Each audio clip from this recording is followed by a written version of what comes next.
네, 여러분, 굿모닝. 반갑습니다. 정다현,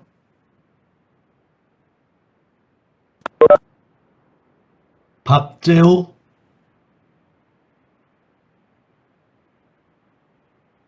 찬태한, 박재호 왔군요.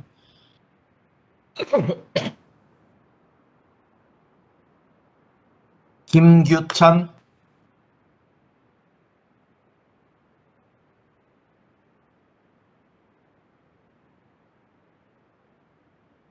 윤용수, 윤용수도 몸이 좀, 코로나 의심될 정도로 그런 것 같더라고요. 병원에 간다고 그랬는데. 조성욱, 황현중, 안 왔군요. 네. 황현중 왔네요.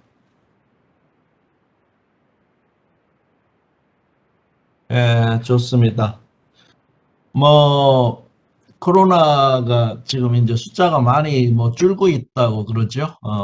그래도 적지 않은 숫자가 걸리고 있는 것 같고요.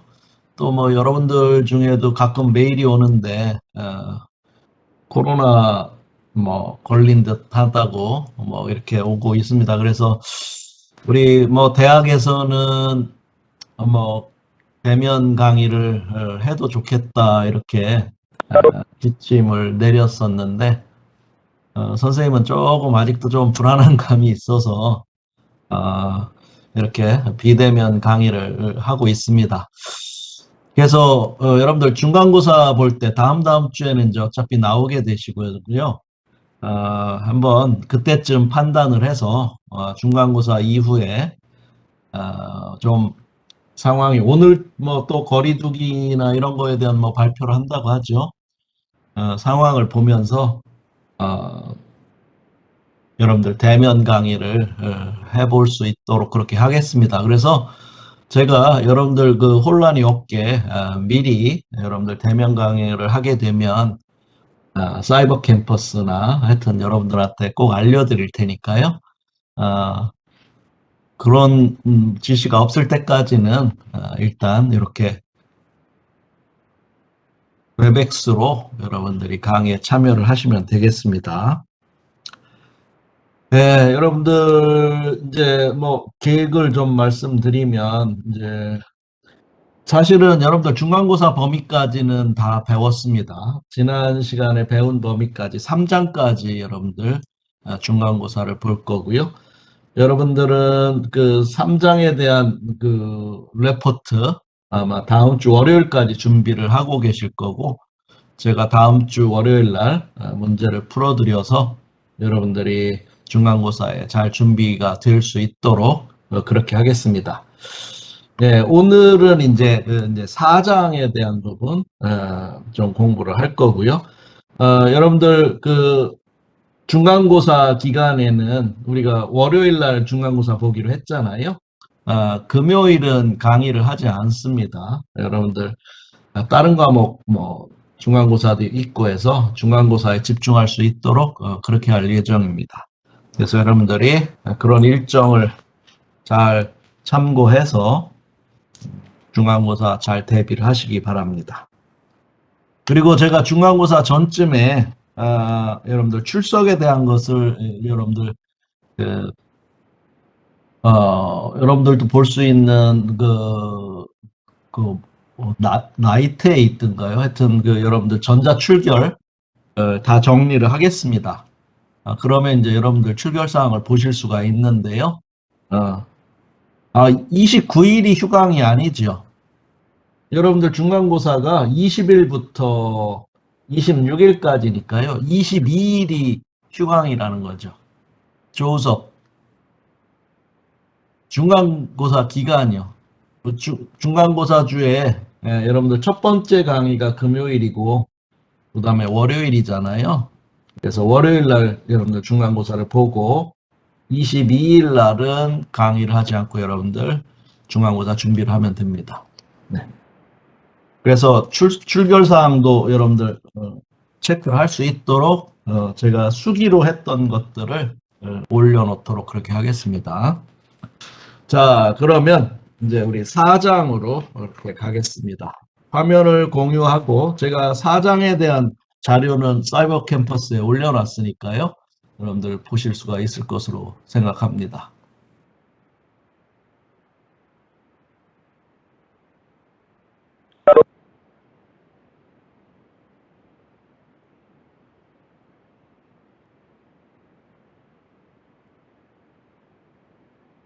네, 4장을 한번 펼쳐보시기 바랍니다. 예, 4장은 이제 유체 운동학 그랬습니다. 유체 운동학. 사실 여러분들 유체역학을 저 1장에서 이제 클래시피케이션 이렇게 구분을 했었죠. 그죠? 그때 이제 가장 큰 카테고리가 유체의 흐름이 있느냐 없느냐였죠. 그죠? 그래서 없는 것을 다루는 게 유체 정력학이었죠. 그죠? 예, 프루이드 스태틱스라고 이렇게 했고요. 그다음에 이제 유체가 흐름이 있다면 프루이드 다이나믹스죠. 근데 뭐 사실은 그 유체가 흘러가지 않는 상황도 상당히 많이 응용이 된다고 그랬죠. 여러분들 댐이라든지 이런 거요. 어, 물론 토목을 하는 전공자들이 더 많이 우리가 그 부분을 활용하기는 하겠지만 그래도 유체가 흐르지 않는 상태에서 먼저 유체에 대한 이해를 이제 여러분들 했고요. 이제 대부분은 우리 이제 기계공학도로서의 대부분은 이제 유체의 흐름이 있는 경우에 대한 부분이 되겠죠.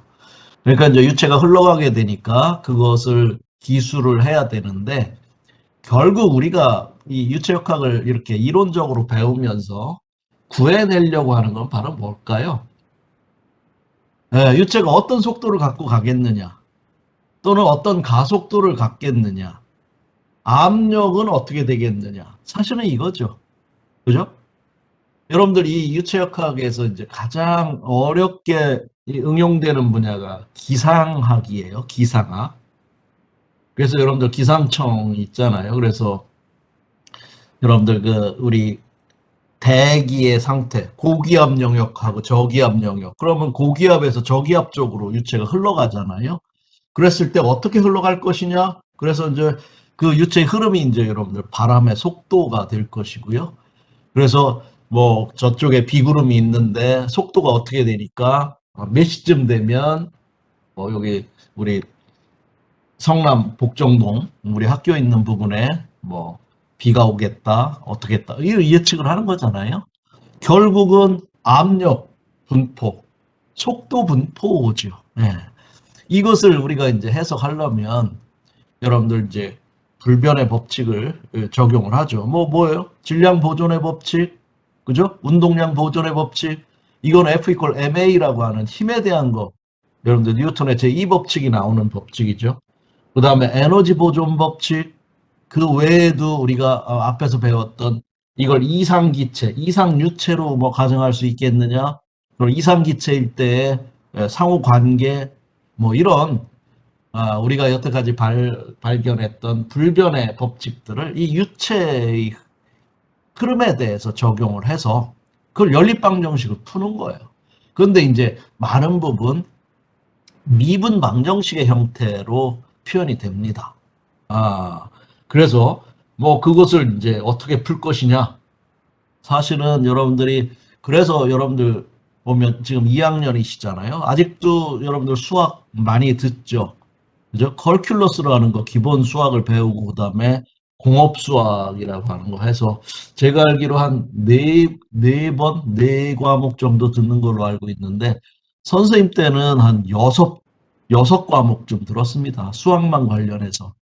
왜냐하면 여러분들이 기계공학을 배우면서 맞는 그러한 어떤 그 이케이션들이 대부분 뭐 미분 방정식 형태라든지 이렇게 수학적으로 굉장히 풀기가 쉽지 않은 그런 거죠. 그래서 간단한 형태의 미분 방정식 푸는 거라든지 뭐 이런 걸 여러분들 배워서 하게 되는데 실제적으로 우리 유체역학에서 나타나는 이 방정식들을 풀기는 쉽지가 않습니다.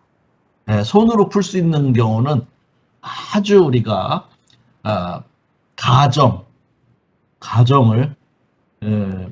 많이 해야만 풀 수가 있는 것이거든요. 그래서 나중에는 여러분들 컴퓨터를 이용한 이제 그 결과를 얻게 되는 것이죠. CFD라고 그랬죠. Computational Fluid Dynamics. 지금은 뭐 비싸긴 하지만 여러분들 아주 훌륭한 패키지들이 많이 나와 있고요. 또 컴퓨터도 속도가 빠른 뭐 슈퍼컴퓨터들, 그죠? 뭐 요새는 무슨 뭐 양자 컴퓨터 뭐 이런 것까지 등장하면서 뭐 어마어마하게 빠른 속도로 계산할 수 있는 상황이 됐기 때문에 이렇게 이제 어려운 유동 상태도 우리가 해석을 통해서 예측할 수 있는 이런 상태가 되어 있죠. 그러나 우리는 이제 이렇게 클래스에서 배울 때는 가장 기본적인 내용을 배우고요. 이퀘이션은 세울 수 있고, 네, 이제 풀기는 어려운 뭐 이런 훈련을 좀 하게 되는 것이죠. 그래서 이제 오늘부터는 이제 유체가 움직이게 되는 것이죠. 예. 자, 여러분들 그 첫 페이지를 보시면 유체 운동학 해놓고 첫 페이지를 보시면 이 첫 페이지 그림이 이겁니다. 여러분들 뭐 딱 보니까 이게 여러분들 플로리다죠, 미국. 네, 미국의 남쪽에 동쪽이죠. 이게 플로리다 이렇게 반도가 있습니다. 마이애미 비치 있고 한 데죠. 여기가 이제 여러분들 보면 굉장히 여기는 이제 허리케인이라고 이름을 붙였습니다. 우리는 태풍이라고 하죠. 그죠? 어디 저쪽 인도양 그런 쪽은 뭐 사이클론이라고도 하고요. 이게 이름이 다 다릅니다. 이렇게 이게 이제 여러분들 저기압, 여기가 저기압부죠. 그런데 고기압부와 저기압부의 차이가 클수록 여기가 저기압이 굉장히 낮을수록 어마어마한 속도의 이 공기 흐름이 발생하고 그 다음에 이놈은 여러분들 보시는 것처럼 북반구 같은 경우는 이렇게 시계 반대 방향으로 이렇게 회오리 치게 되어 있습니다. 이게 지구가 자전을 하기 때문에요. 그래서 이런 소용돌이 상태의 흐름이 생깁니다. 여러분들 이거 여러분들 예측 이게 이론적으로 풀어서 이게 상당히 어렵겠죠. 보세요. 굉장히 복잡한 유동이잖아요. 근데 식은 여러분들 다 만들 수 있습니다. 그런데 이 여기에 영향을 주는 여러 가지 뭐 이 지상에서의 어떤 지형이라든지 뭐 상당히 많은 요소들이 영향을 주기 때문에 실제 아주 정확하게 예측하는 거 쉽지 않은데 그래도 지금은 어마어마하게 발달이 돼서 여러분들 크게 오차 없이 다 예측을 해서 대피도 하고 뭐 하지 않습니까? 그런데 이제 가끔 예보하고 너무 빗나가서 어마어마한 손실을 입기도 하고 하잖아요. 이런 겁니다. 이 유체가 이제 이렇게 회전하잖아요. 사실 여기 보면 이제 이게 유체가 회전하느냐, 회전 유동이냐 아니냐가 굉장히 중요하거든요. 여러분들 회전을 한다는 얘기는 여러분들 지금 제가 요 커서 보이시죠? 여러분들 이렇게 지금 이렇게 겉으로 보면 돌지요? 도는데 여러분들 이 화살표, 십자가 화살표가 돌아요, 안 돌아요? 안 돌지요? 요거는 이렇게 여러분들 도는 모양의 유동이지만 비회전 유동이라고 합니다. 이런 지금 이 허리케인 보면 이런 데는 전부 이렇게 비회전 유동이에요. 요 내부가 되면 이 십자가 모양이 여러분들 이 중심을 통해서 이렇게 회전을 하는 회전 유동이 됩니다. 즉 회전 유동이 되면 바로 점성의 영향이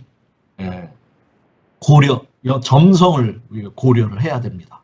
그러니까 여러분들 그 점성 그게 이제 여러분들 지금 유체학을 배울 때 가장 중요한 이 유체의 성질이면서 아주 제일 어렵게 만드는 그러한 물리량이 되겠죠.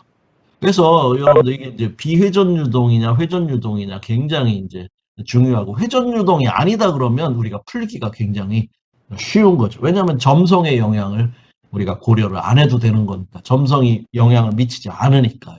뭐 이런 겁니다. 그래서 우리 이 장에서는 회전 유동이냐 비회전 유동이냐 이런 판단하는 것도 공부를 하게 되고요. 자, 여기서 이제 가장 중요한 게 라그란즈적인 방법, 오일러적인 방법. 여러분들 이미 이제 우리 앞에서 설명을 했습니다. 우리가 어떤 시스템이 있다고 그랬죠. 시스템이라고 하는 것은 우주 공간에 내가 관심을 갖는 영역, 요걸 우리가 시스템이라고 한다고 했습니다. 근데 이 시스템은 그 질량의 이 서로 교환이 없어요. 그러니까 시스템이 딱 결정되면 질량은 고정이 되는 겁니다. 그러면서 그 시스템을 따라가는 거예요. 시간에 따라서 따라가는 겁니다. 이게 이제 여러분들 라그란지적인 관점. 여러분들이 지금 그 연력학 배우시고 있는데 연력학은 대부분 이 시스템, 이 라그란지적인 관점의 우리가 해석 방법입니다.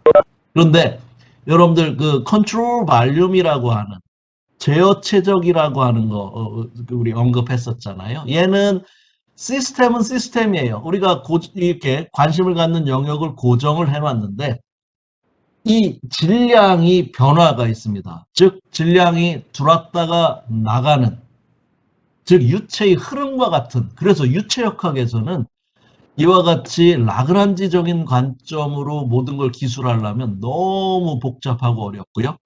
그래서 컨트롤 발륨 개념, 그게 바로 오일러적인 기술 방법이라고 합니다. 즉 컨트롤 발륨의 관점으로 우리가 해석을 하게 됩니다. 즉 내가 이 관심을 갖는 영역을 고정을 시켜놔요. 그러면 거기에 어떤 유체가 들어왔다가 빠져나가죠. 이럴 때 이 유체로부터 요 내가 관심을 갖는 영역에 어떠한 일이 일어나는가, 어떤 힘을 뭐 미치고 가느냐, 뭐 이런 것에 관심이 있는 것이죠. 그걸 이제 오일러적인 기술 방법, 오일러적인 관점이다 이렇게 얘기해요. 그래서 라그란지적인 기술 방법과 오일러적인 기술 방법에 대한 공부를 할 거고요. 앞으로는 대부분 오일러적인 기술 방법으로 유체역학에서는 컨트롤 발륨 개념의 그러한 해석을 하게 된다 하는 것이죠. 그 다음에 여러분들 아까 이제 우리가 유체역학을 통해서 알아내려고 하는 게 유체의 속도. 속도는 이건 이제 벡터죠. 그죠? 벡터입니다. 방향과 크기를 갖고 있죠. 그러면 그거를 여러분들이 예를 들어서 이제 이론적으로 풀었다 그러면 그걸 눈으로 아주 보기 좋게 표현하면 굉장히 좋겠죠. 그죠? 그게 이제 유동의 가시화, 볼 수 있게 하는 거죠. 네, 유동의 가시화 기법. 뭐 아주 요즘은 발달된 어떤 그 장치들이 많아서요. 그 다음에 컴퓨터로도 해석을 하면 여러분들 벡터 이 화살표로 또는 색깔로 유체의 흐름을 한눈에 볼 수 있게 이렇게 나타내거든요. 이게 이제 유동의 가시화죠. 요런 것도 이제 요 장에서 배울 거죠. 그 다음에 이제 아까도 얘기했지만 운동이 회전이냐 비회전이냐. 그 다음에 운동을 보면 이렇게 직선적으로 이렇게 이동하는 병진. 그 다음에 어떤 변형이 일어나면 이제 이게 바로 그 점성의 영향이 관여되는 것이거든요.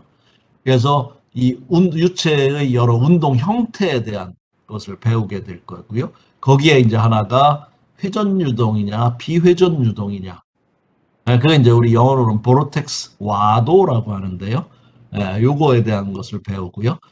그 다음에 원래 여러분들 그 어떤 시스템, 이 라그란즈적인 기법, 이게 기본입니다. 즉 질량의 변화가 없이 그 제한된 그 질량, 예를 들어서 여러분들 총을 쐈다 그러면 총탄, 그 매스가 딱 결정이 돼 있잖아요. 얘가 날아가잖아요.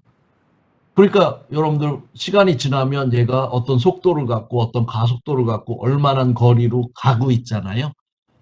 이게 이제 그 총탄을 따라가면서 기술하는 게 라그란지적인 기법, 일반적인 시스템입니다. 그런데 우리가 유체역학에서는 컨트롤 발륨 개념이라고 그랬잖아요. 그러니까 이 컨트롤 발륨 개념 여기에는 우리가 불변의 법칙을 바로 적용할 수가 없습니다. 아까 질량 보존의 법칙, 운동량 보존의 법칙, 에너지 보존의 법칙, 요거를 우리가 컨트롤 발륨에는 직접 적용을 할 수가 없어요. 어디에만 되냐면 시스템에만 적용이 됩니다.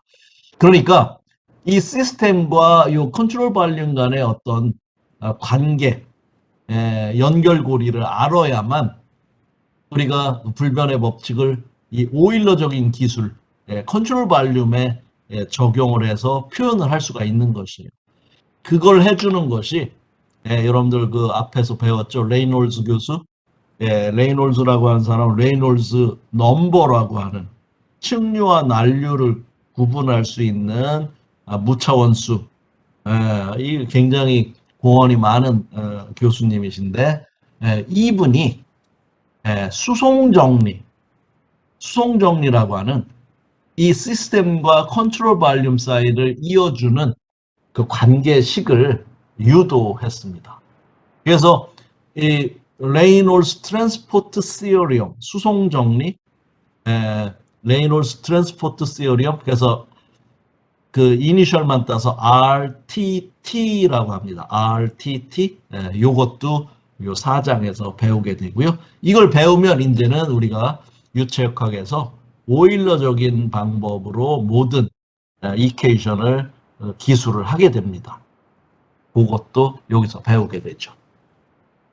그래서 여러분들 지금 본격적인 유체 유동에 대한 걸 이제 우리가 배우기 위해서 가장 기본적인 내용들을 우리가 4장에서 이제 공부를 한다. 이렇게 보시면 되겠습니다. 자, 우선 라그란지적인 관점과 오일러적인 기술 방법, 관점이 어떤 차이가 있는가를 우선 한번 보겠습니다. 뭐 운동학 이건 이제 뭐 여러분들 뭐 다이나믹스가 되겠죠. 프루이드 다이나믹스 유체 운동학이죠. 그러니까 유체가 어떻게 흐르느냐, 유체 운동을 어떻게 기술할 것이냐 하는 이제 학문인데 지금 여기서 얘기하는 것처럼 운동을 기술하는 방법은 라그란지적인 방법과 오일러적인 방법이 있다.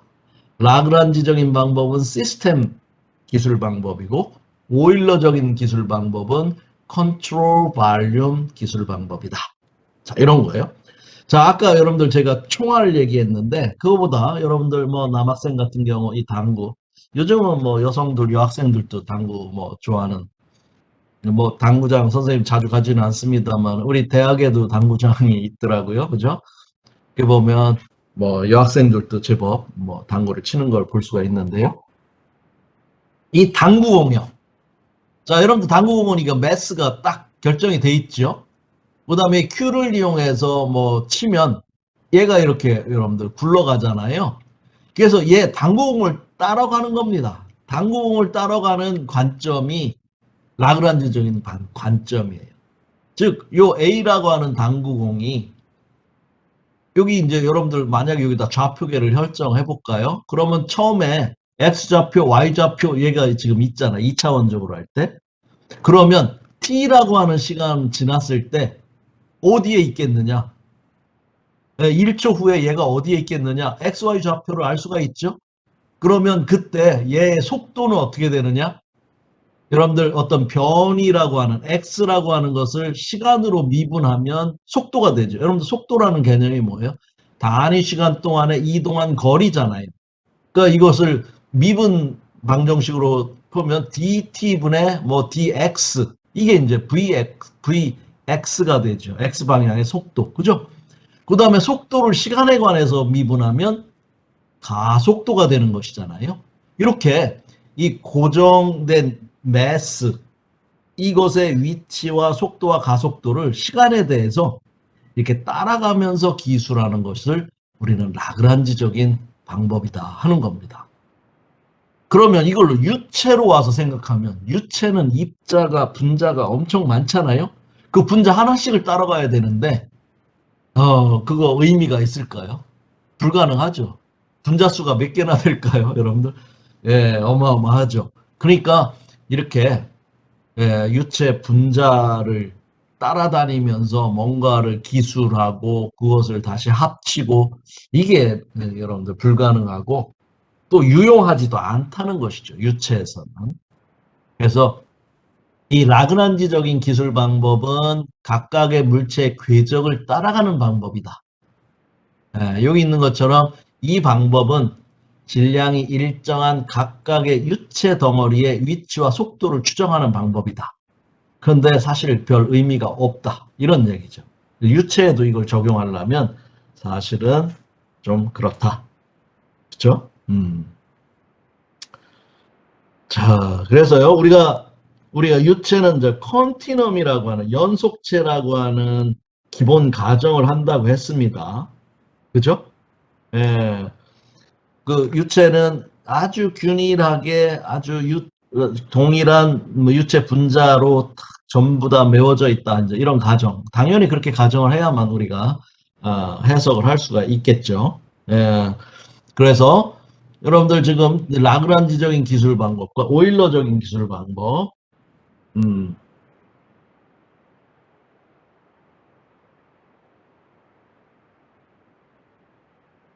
죄송합니다.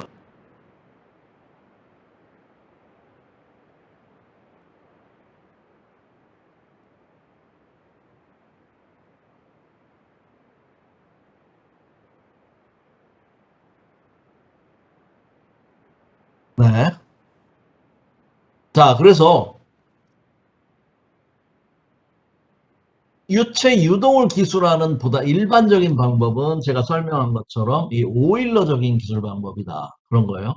이 오일러적인 기술 방법은 유체가 출입하는 유동의 영역, 예, 그 시스템이죠. 그거를 검사체적이라고 한다. 왜냐하면 그 시스템에 어떤 질량이 들어왔다가 또 나갈 수가 있는 거예요. 라그란지적인 그 관점은 그 시스템을 경계를 통해서 바운더리를 통해서 뭐 매스가 들어왔다 나가는 게 아닙니다. 그냥 매스는 고정되어 있는 것이죠. 그래서 이것을 컨트롤 발륨이라 이렇게 이야기를 하고요. 그 다음에 각각의 유체 입자를 추적하는 대신에 검사 체적 내에서 유동장 변수를 위치와 시간의 함수로 정의한다. 즉, 여러분들 이 컨트롤 발륨 요 안에 있잖아요. 그러면 여러분들 좌표계로 뭐 표시한다면 X 범위가 있고 Y 범위가 있는 각각의 위치에서 그것을 우리가 각각의 위치에서의 속도라든지 가속도를 우리가 표현을 하는 거예요. 즉, 고정된 위치에서의 속도, 가속도, 유체가 들어왔다 나가는 그거를 우리가 유동작, flow field라고 합니다. 그래서 field 개념이라고 하는 표현을 쓰거든요. field. 여러분들 field 영어는 아시잖아요. 예. 그래서 유동당 변수를 위치와 시간의 함수로 정의한다. 즉, 우리가 그 유체역학을 통해서 이제 중요한 것은 압력장과 속도장이라고 했잖아요. 속도와 압력이라고 했잖아요. 그러니까 이 압력을 내가 설정한 X, Y, Z 범위의 어떤 그 영역 필드가 있잖아요. 각 필드 점에서 시간과 그 위치에 따른 압력을 우리가 정의를 한다. 이걸 우리는 압력장이다. 즉 우리가 오일러적인 방법으로 기술하면 P는 X, Y, Z, T의 함수가 되게 됩니다. 네 가지의 예, 변수를 갖는 3차원이니까 X, Y, Z고요. 공간, 그 다음에 시간. 이렇게 우리가 표현하는 거. 이게 이제 오일러적인 기술 방법입니다. 그래서 압력장, 예, 그 다음에 여러분들 속도 중요하죠. 속도장, 그 다음에 가속도장. 예, 가속도를 알면 이 유체의 흐름에서 얼마나 어떤 힘을 가하는가, 힘의 관계가 나타나는 거죠. 압력장, 속도장, 가속도장, 뭐 이렇습니다. 에, 윤용수가 늦게 왔는데, 뭐 윤용수 괜찮습니까? 병원에 가봤어요? 검사해봤어요?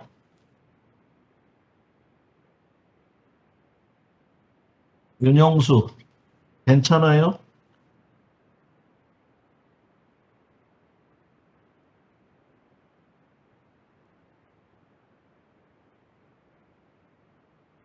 네, 또 늦게 온 사람 아예 체크해볼까요? 조성욱 왔나요? 조성욱, 조성욱,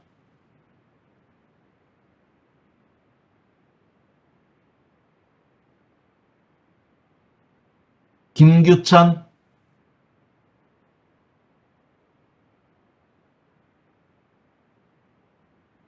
네, 좋습니다. 그래서 이 오일러적인 기술 방법은 이렇게 압력은 압력장으로, 속도는 속도장으로, 가속도는 가속도장으로 이렇게 표시하는 거예요. 그래서 속도장의 완전한 표현은 우리가 이제 3차원의 완전한 표현은 우리가 V라고 하는 벡터는 X방향 성분을 U, Y방향 성분을 V, Z방향 성분을 W로 이렇게 표시해요. 그러니까 여러분들 이걸 벡터로 표현하면, 예, U는 여러분들 I 벡터가 이게 이제 X방향의 단위 벡터죠. 방향은 X방향이고 크기가 1인 거죠. 그래서 UI, VJ, 이게 이제 Y방향 단위 벡터, 그 다음에 K방향, Z방향이죠. WK, 이렇게 여러분들, 이게 이제 속도장의 표현입니다. 앞으로는 이제 이렇게 표현할 거예요. 유체의 속도가 V다 하는 것은 X방향 속도 성분, Y방향 속도 성분, Z방향 속도 성분을 갖는 그런 속도. 그래서 그것이 X, Y, Z 위치마다 다 달라지는, 그래서 field라고 하는, 장이라고 하는 표현. 그래서 velocity field, pressure field, acceleration field, 이렇게 표현을 한다.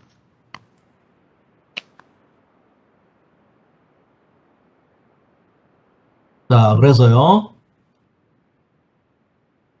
자, 이렇게 이제 컨트롤 발륨. 컨트롤 발륨은 여러분들 이렇게 점선으로 표현해요. 일부러. 그 다음에 이쪽은 여러분들 벽입니다. 솔리드 라인이에요. 즉, 이쪽으로는 여러분들 유체가 이렇게 들락달락 못하는 거예요. 그런데 여기는 이렇게 들락달락 하죠. 이렇게. 그런 표현입니다. 그래서 컨트롤 발륨은 되게 이렇게 점선으로 그 시스템의 영역을, 이렇게 관심 영역을 표현을 하고요. 그러면 여러분들 보시는 것처럼 얘는 뭐 임의의 X점, 임의의 Y점, 임의의 Z점 여기겠죠? 네, 여기에서의 속도, 압력 이렇게 표현하는 거죠. 또 다른 또 다른 위치, 여기에서도 이제 또 V를 표현할 수가 있겠죠? 예, 그래서 여기를 전부 필드다 이렇게 표현해서 장이라고 하는 개념으로 우리가 기술을 하는 거, 이게 오일러적인 관점의 기술 방법이다 이렇게 보시면 되겠습니다. 그래서 오일러 기술 방법에서는 개별적인 유체 입자의 거동을 고찰할 필요가 없어요. 왜냐하면 여러분들 요게 하나 입자라고 생각해 봅시다. 여러분들 이거는 그냥 훅 지나가 버립니다. 그러니까 얘를 따라가면 나중에 T시간 후에는 여기에 있어요, 얘가. 나의 관심은 여기인데 얘는 여기에 가 있으니까 사실 의미가 없잖아요. 그렇게 할 의미가 없다는 거죠. 나는 오로지 여기에 관심이 있는 겁니다. 이 안에서 유체가 어떻게 흘러가냐, 어떤 가속도를 갖느냐, 뭐 어떤 영향을 미치느냐, 뭐 이런 거죠. 이해되시죠? 그래서 유체역학은 거의 다 컨트롤 발륨 개념으로 우리가 접근을 한다 하는 얘기입니다.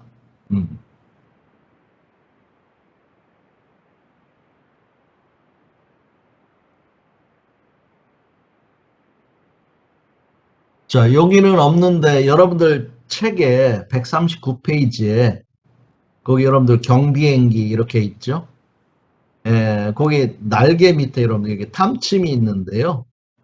얘가 이제 공기의 속도를 측정하는 장치입니다. 여러분들 이제 뒤에 가서 이것도 배우게 돼요. 나중에 이제 베르누이케이션을 여러분들 배우게 되고요. 그러면 그 원리로 비행기의 속도를 재기 위해서 날개 밑에 이렇게 탐침이 이렇게 있습니다. 날개 밑에 탐침이 있어서 비행기가 날아갈 때 그 비행기의 속도도 우리가 알 수가 있고 그렇습니다. 요게 이제 바로 요 점, 요 XYZ 점. 요게 이제 날아가면 계속 변하겠죠. 그죠? 그래서 요 위치에서의 그러니까 여러분들 여기에 각각 뭐 탐침이 있다고 보는 겁니다. 여기도 있고, 여기도 있고, 뭐 여기도 있고, 여기도 있고, 그래가지고 그 각각의 탐침에서 속도를 재면 그 점에서의 속도가 되는 것이죠. 그게 이제 시간에 따라서 변하겠죠. 뭐 날아가니까요. 이게 이제 오일러적인 기술 방법.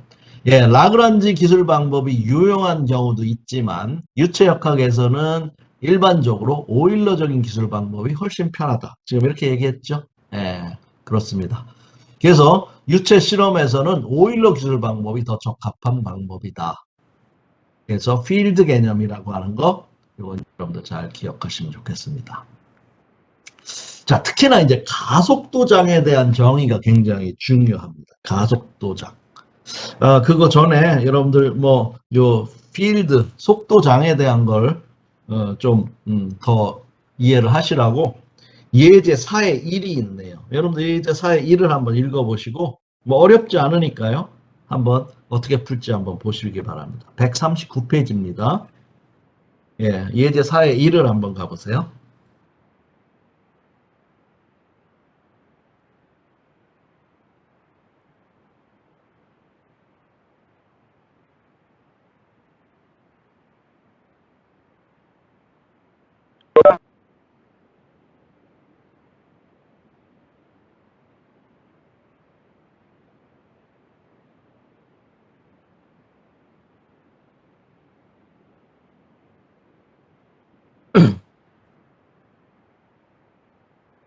예, 거기 보니까 여기 정상, 스테디라고 하는 거죠. 정상.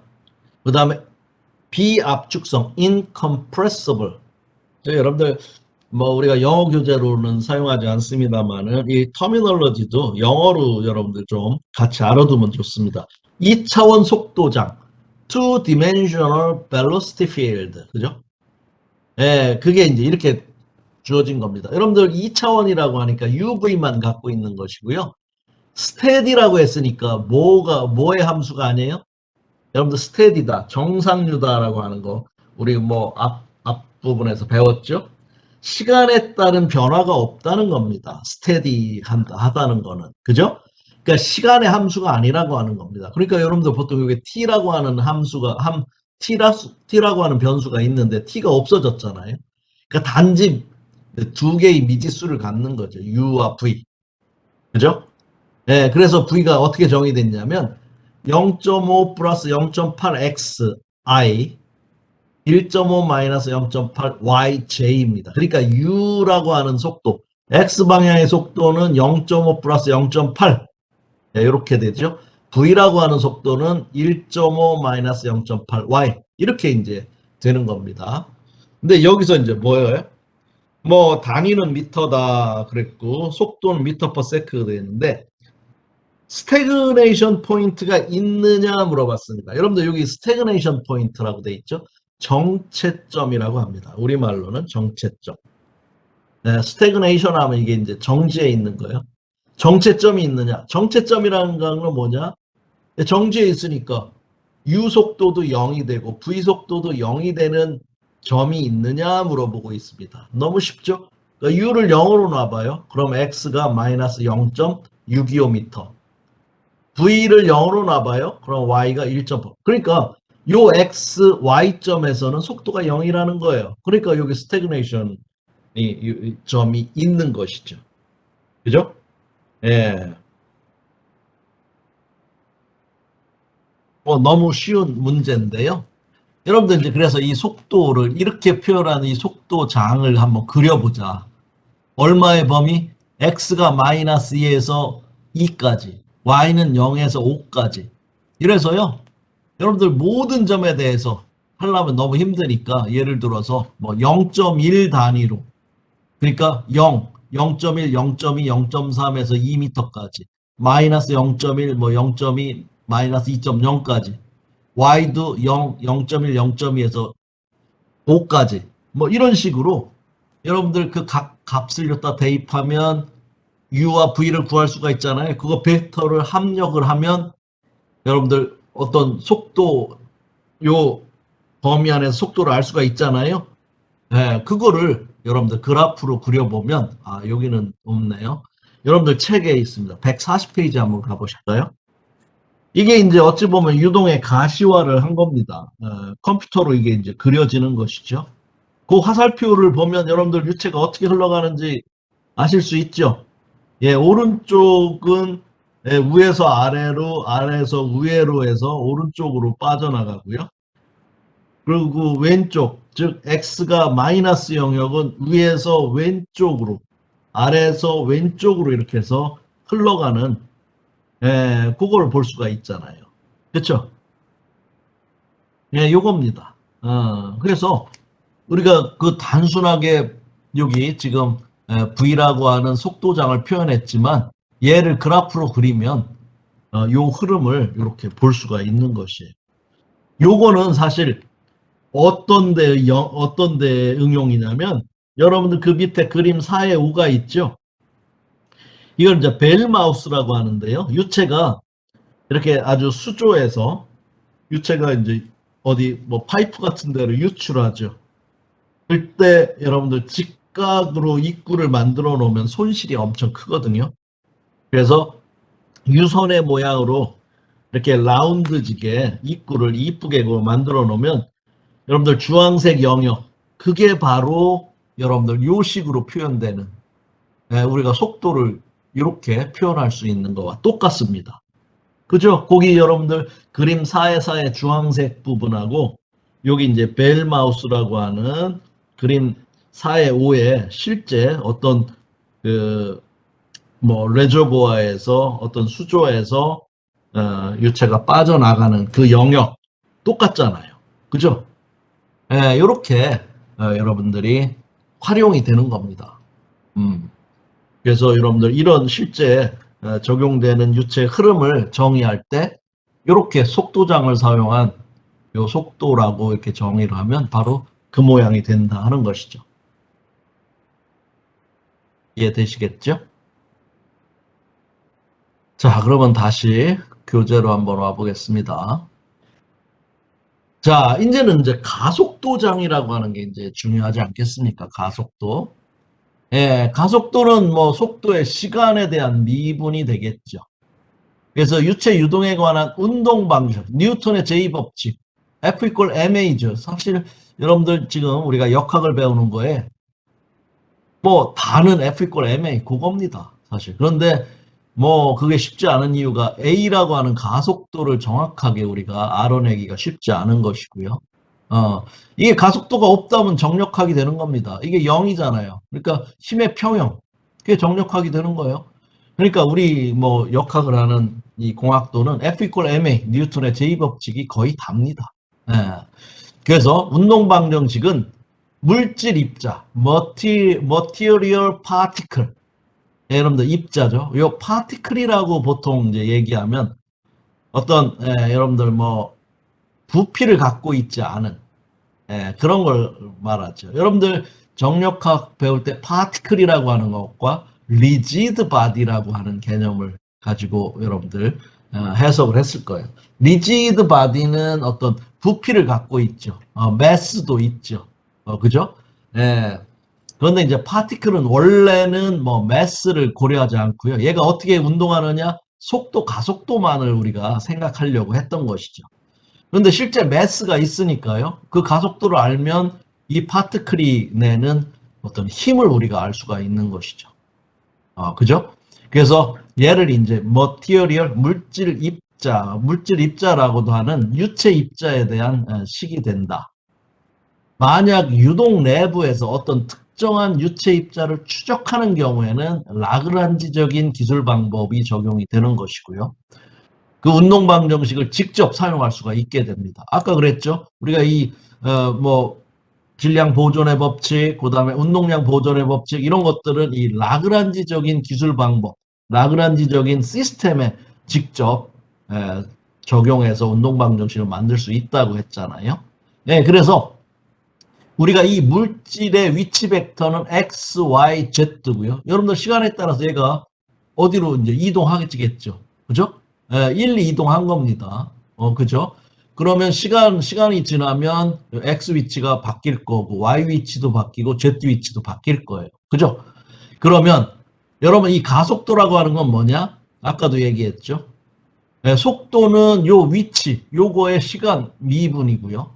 그 다음에 속도의 미분은 가속도가 됐죠. 그래서 이와 같이 파티클의 유체 입자의 가속도는 dt분의 dv의 파티클이 된다. 이런 이야기죠. 이게 이제 속도고요. 가속도. 여러분들 속도와 가속도는 방향이 뭐 다를 수 있죠. 이렇게. 이게 이제 가속도 벡터고요. 이게 속도 벡터가 됩니다. 즉 t 플러스 델타 t 시간에 델타 t만큼 시간이 바뀌면 얘가 여기로 가 있는 거예요. 그러면 얘 속도는 이렇게 되지만 가속도는 이쪽 방향이 되는 겁니다. 이거 여러분들 이해하죠. 왜냐하면 속도의 시간 변화율이니까요. 그래서 이제 여기 있죠.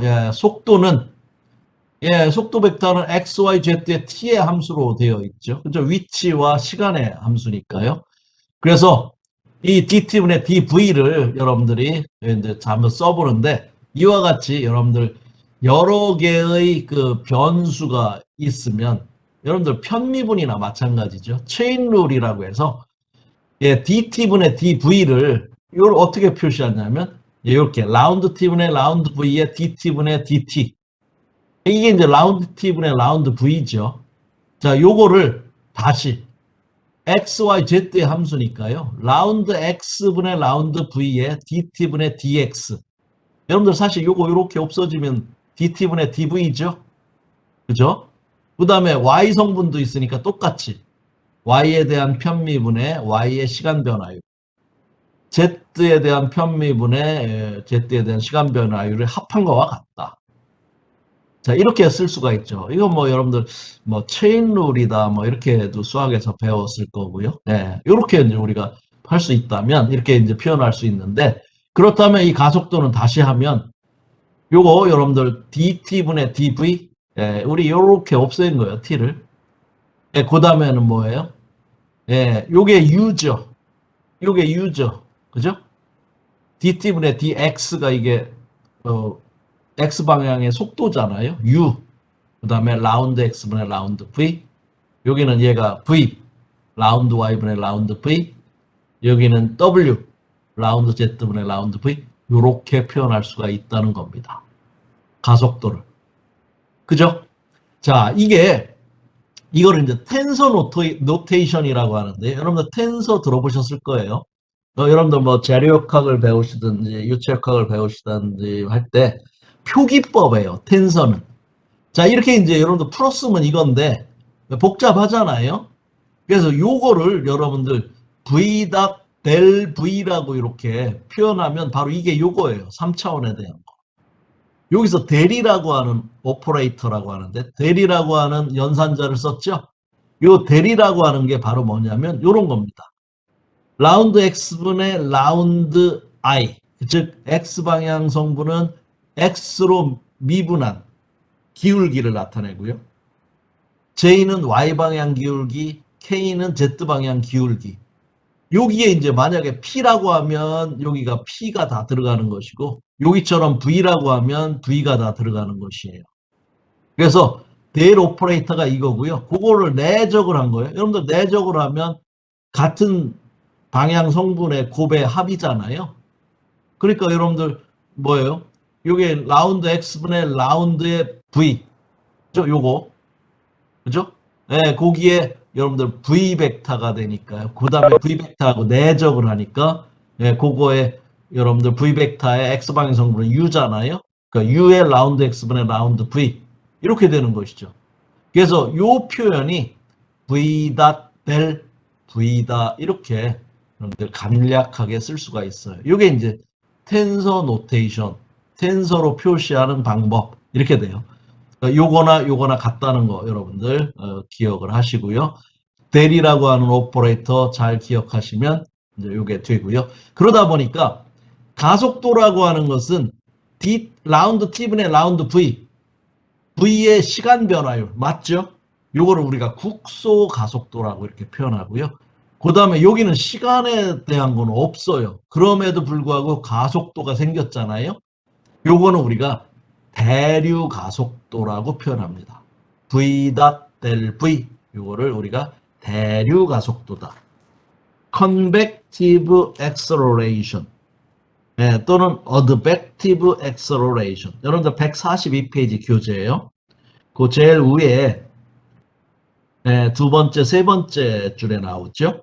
자, 요것을 그러니까 우리가 이 가속도는 국소 가속도와 대류 가속도의 합이다. 요게 이제 여러분들 필드 개념으로 표현한 그러한 가속도가 되겠죠. 물론 처음에 시작한 것은 여러분들 라그란지적인 관점으로 가속도를 표현을 했지만, 이거는 결국 보니까 어떤 필드 개념의 속도와 가속도와 같다. 왜냐하면 여러분들 라그란지적인 관점에서 본다면 단지 시간에 대한 속도의 시간에 대한 미분이 가속도였잖아요. 그런데 여기서 보면 이와 같이 흐름의 방향이 바뀌면서 흐름에 의해서 생기는 가속도 성분이 생기더라. 그게 바로 V.ΔV 이렇게 되더라 하는 것이죠. 그죠? 여러분들 이걸 보면 알 수가 있습니다. 자, 여러분들 여기 X가, XY 여기 있었죠? 그러면 시간이 델타 T만큼 지나니까 X는 DX만큼, Y는 DY만큼 이렇게 여러분들 위치가 변했겠죠. 여기에 이제 걸린 시간이 T가 되는 것이죠. 그래서 얘 벡터를 보면 이게 속도 벡터는 이렇게 되겠죠. 그래서 U 성분이 여기, V 성분이 여기가 되겠죠. 그래서 DT분의 DX 파티클이 U가 되고요. 뭐 DT분의 DY 파티클이 V가 되고요. DT분의 DZ 파티클이 W가 되겠죠. 2차원이라면 요 W는 없을 거예요. 그죠? 그런데요, 여러분들 이거 봅시다. 여기서 여러분들 이런 노즐이 있어요. 그죠? 그러면 유체가 이렇게 빠져나가죠. 지금 여러분 속도 방향이 바뀌었어요. 그 다음에 이 노즐에서만 봐도요. 여러분들 시간이 시간에 따라서 여기 속도와 요 노즐 단면이 작아졌을 때 속도는 변함이 없죠. 그럼에도 불구하고 속도의 크기가 차이가 있죠. 이건 가속이 되는 겁니다. 즉 어찌 보면 정상류예요. 시간에 따라서는 변화가 없지만 이와 같이 여러분들 이 단면이 변한다든지 이 유체의 그 방향, 속도 방향이 바뀐다든지 하면 가속도를 갖게 되는 것입니다. 그죠? 그래서 여러분들이 그냥 일반적인 이 라그란지적인 관점하고 이와 같이 어떤 필드 개념의 관점하고 이 표현하는 방법이 조금 달라지게 되는데 어쨌든 직교좌표계에서의 가속도 벡터는 아까 이렇게 표현했죠. 예, X방향이라고 하면 저 위가 다 V 대신에 U를 쓰면 되고요. 네, 라지 V죠. 속도 V. 여기 속도 V 대신에 여기다 다 U를 쓰면 X방향이 나오고요. 네, 스몰 V를 쓰면 Y방향, 그 다음에 W를 쓰면 Z방향 이렇게 나오는 것이죠. 그래서 이게 이제 가속도. 자, 여기 이제 정원용 호스의 노즐을 통해서 물의 유동을 보면 정상입니다. 여러분들 시간에 따라서 똑같이 이렇게 흐르죠? 예, 시간은 관여하지 않아요. 그렇지만 여기 속도가 훨씬 크죠? 가속도를 갖고 있다는 의미입니다. 그죠? 예, 그래서 여러분들 항상 시간에 따른 변화만 있을 때가 여러분들 그 가속도가 일어나는 게 아니라 그거는 이제 국소 가속도라고 하고요. 그 다음에 대류 가속도 이와 같이 유동장 흐름에 의해서 발생하는 어떤 가속도 성분이 있게 된다. 그래서 여러분들 요거를 우리가 물질 가속도라고 합니다. 물질 가속도. 이거는 라그란지적인 관점에서도 유도했고 오일러적인 관점, 필드 개념에서도 마찬가지고 그 다음에 이게 그래가지고 우리가 또는 전 가속도다. 또는 입자 가속도다. 라그란지 가속도다. 오일러 가속도다.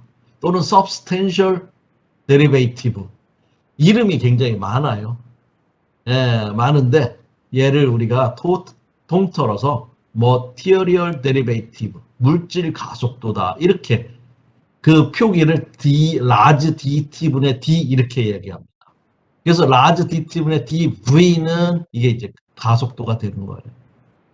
그래서 이런 미분을 우리가 보통 스몰 d를 쓰잖아요. 그 다음에 여러분들 편미분일 때는 라운드 t분의 뭐 라운드 이렇게 하잖아요. 이거를 물질 가속도라고 하는 걸 표현하기 위해서 이렇게 스몰 dt분의 d가 아니라 라지 dt분의 d라고 하는 표현 방법을 씁니다. 표기법을 씁니다. 그래서 이 물질 도함수다 하는 거는 유동장을 따라 운동하는 유체 입자를 추적하면서 정의된 거다. 유동장을 따라 운동하는 유체 입자를 추적하면서 정의한 거다. 그렇게 우리가 보면 되고요. 그래서 우리가 이 가속도는 material derivative, 전 미분의 형태 이렇게 표현이 된다. 이걸 여러분들이 잘 기억하시면 되겠습니다. 그렇죠? 자, 그래서 물질 도함수는 large dt분의 d. 요거는 여러분들 텐서로 표현하면 라운드 t분의 라운드의 v.델 뭐가 되는데 우리가 가속도는 여기가 V가 되겠죠. 그래서 여기가 V가 이렇게 오는 겁니다. 이렇게 표현해야 되는 것이죠. 만약에 압력에 대한 물질도 함수다 그러면 여기가 P가 되는 것이죠. V가 아니라 P. 그럼 여기에 똑같이 P로 이렇게 쓰시면 됩니다. 그죠? 이게 이제 여러분들 물질 도함수 large dt분의 d를 이야기하고요. 이거는 local derivative와 그 다음에 convective derivative 또는 advective derivative 이렇게 두 개의 성분으로 되어 있다. 오늘 배운 제일 중요한 것이 되겠습니다. 자, 예제가 있어요. 예제. 여러분들 예제 4의 2를 한번 보실까요?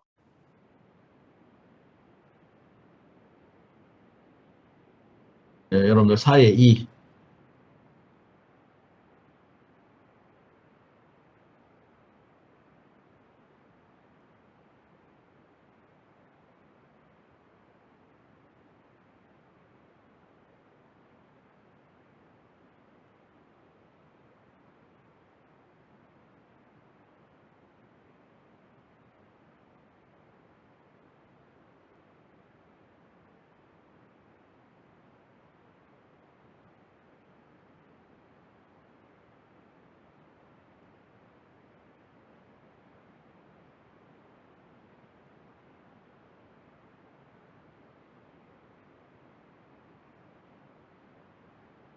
예, 노즐이잖아요. 아까 여러분들 봤던 이런 노즐입니다.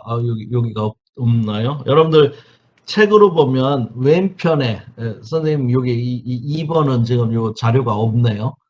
예, 2번 여러분들 그 책을 보시면 왼편에 그 노즐이에요. 아까 여러분들 그 우리 교재에서 봤던 요 노즐이죠. 요 부분이죠. 요 부분. 예, 보면 여러분들 그 유량을 주어졌습니다. 예, 유량을 주어졌어요. 유량이 여러분들 책을 보세요. 예, 유량이 0.053 리터 퍼 세크잖아요. 예, 이거를 여러분들 미터 퍼 세크로 고치고 SI 유닛의 기본이니까요. 그죠? 여러분들 1000리터가 미터 3승이 되는 거죠. 그죠? 네, 그래서 리터와 미터 3승으로 표현했을 때 여러분들 그거 기억하시고요. 그거를 단면적으로 나눠주면 속도가 나오잖아요. 그래서 입구 단면적은 넓고 출구 단면적은 작으니까 여러분들 그거 보면 입구에서의 속도는 0.589m/s가 나왔죠. 거기 입구 속도 여러분들 책에 그 풀이에 있죠. 출구 속도는 똑같이 하면 3.19m/s가 됩니다. 그죠? 예, 그 다음에 여러분들 그 노즐의 길이가 주어졌죠. 델타 X가 되는 것이죠. 그래서 가속도는 어떻게 하면 돼요? 예, 거기 지나가는 시간에 속도의 변화를 우리가 주면 되죠. A sub X는 델타 T분의 델타 U죠. 그죠? 그럼 델타 T는 입구에서 여러분들 노즐 출구까지 걸리는 시간은 예, 여러분들 평균 유속으로 여러분들 계산하면 시간 구해낼 수가 있죠. 예, 거기 그래서 여러분들 체류 시간 델타 T는 델타 X 나누기 U의 에버리지 속도 이렇게 했잖아요. 그래서 여러분들 구하면 됩니다. 그죠? 예, 구해가지고 X 방향의 가속도를 구하면 여러분들 거기 식이 있습니다. 그렇게 구하시면 되고요. 우리가 이걸 안 쓰고 이미 여러분들 그 머티리얼 데리베이티브 식이 있었잖아요. 예, 거기 식에 의하면 거기 방법 B예요. 예, 방법 B를 보면 여러분들 시간에 대한 거는 없고요. 그죠? 그 다음에 여러분들 그 뭐 V 속도가 없고 W 속도가 없으니까 U의 라운드 X분의 라운드 U만 남잖아요. 그죠? 그러니까 라운드 X분의 라운드 U는 델타 X분의 델타 U와 같은 거예요. 그래서 그렇게 정의한 거 A 방법과 B 방법으로 할 수가 있죠. 즉 가속도를 우리가 그 조금 아까 배웠던 전미분의 형태로 표현할 수도 있고요. 또는 여러분들 시간에 대한 속도의 변화량으로도 표시할 수가 있는 거예요. 그래서 방법 A는 시간에 따른 속도 변화로, 방법 B는 우리가 전미분, 아까 가속도 장을 배우면서 이끌어냈던 그 식으로 우리가 한 것이죠. 그래서 해보면 둘 다 똑같은 결과가 나옵니다. 그러니까 여러분들이 어떤 관점이든지 상관없다는 거예요. 그러니까 가속도를 구하실 때 여러분들 요거를 이용해서 이제 구해도 되고, 또 우리가 라그란지적인 관점으로 델타 t에 대한 뭐 델타 v, 여기는 x 방향 성분만 있으니까 델타 u가 되겠죠. 그죠? 그렇게 접근하는 두 가지 방법이 있는데 식은 결과적으로 같아진다 하는 거예요. 그게 이제 여러분들 예제 4의 2가 이제 그 내용을 여러분들한테 알려주고 있는 것이고요. 그 다음에 예제 4의 3을 한번 볼까요? 네, 예제 4의 3. 한번 읽어보세요.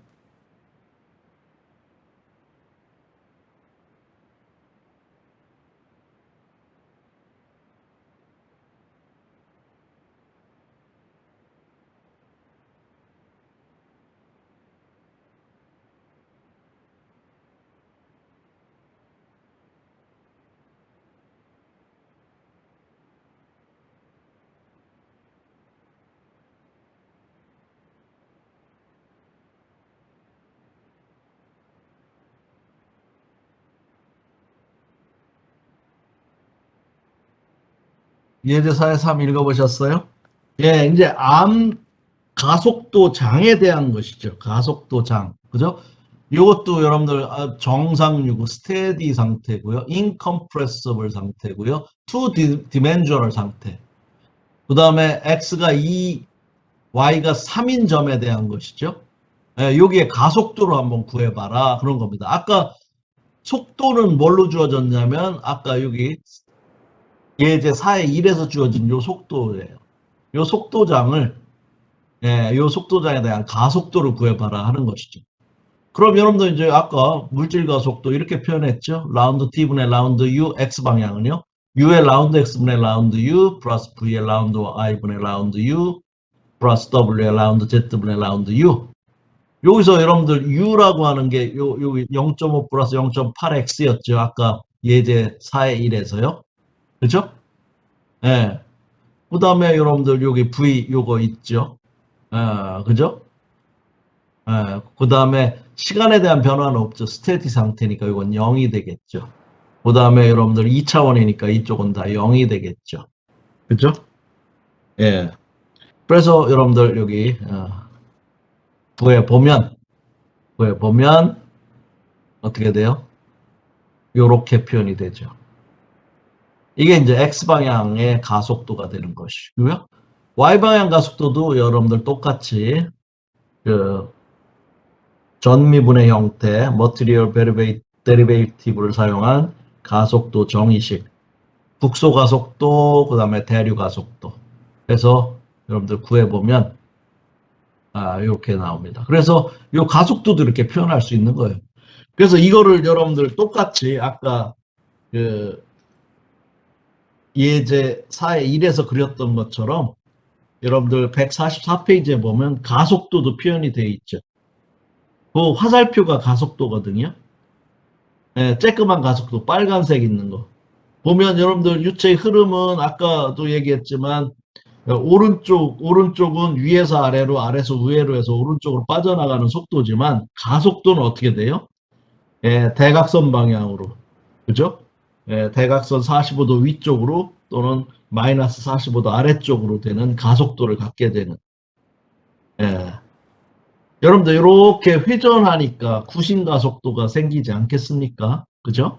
이렇게 회전하는 곡률의 중심 쪽으로 가속도가 생기겠죠. 그 쬐끄만 그 빨간색 화살표가 바로 지금 우리가 여기서 계산했던 거를 그림으로 표현한 겁니다. 그래서 이렇게 우리가 가속도장, acceleration field, velocity field, 이런 필드 개념의 표현을 할 수가 있다.